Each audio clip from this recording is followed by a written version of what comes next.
I really wanted to post this video on January 1st of 2023, but ended up spending the day with some friends that I've had for 25 years or more.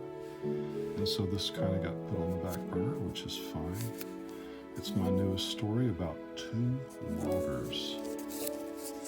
Imagine this. These fellows, Peter and John, were loggers working for the same company.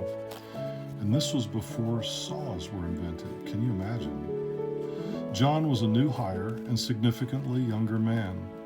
And he constantly taunted Peter, the oldest man on the crew, over who was more capable and productive. The old man never said a word. One day, John challenged Peter to determine who was the best, saying they should hold a competition.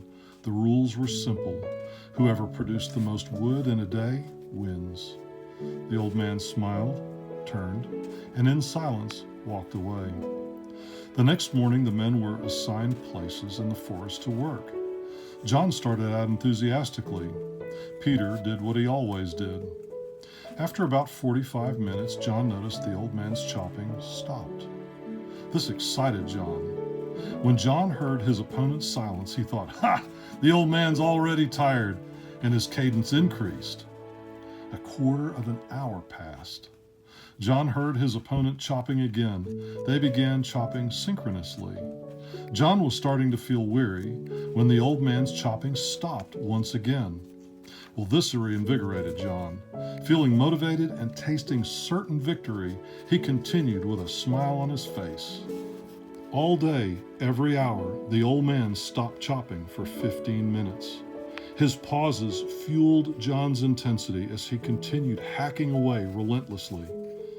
The foreman's call to end the day officially ended the informal competition. John was absolutely confident he would stand in triumph. The foreman went out to survey each man's production. He posted the results and left for the day. To John's astonishment, Peter had actually cut significantly more wood than he.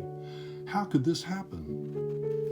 "How did you chop down more trees than me?" John demanded of the old man. "I heard you take a 15-minute break every hour on the hour," he exclaimed in disbelief. Peter replied, "You are blinded by the fact that I am the older, weaker man. You were gleeful that you could outwork me. In fact, I could hear your pace increase when you realized I was no longer chopping. You worked ferociously, relentlessly, all day. You relished in my apparent lack of stamina, yet, young man, you thought I was resting. I was sharpening the axe."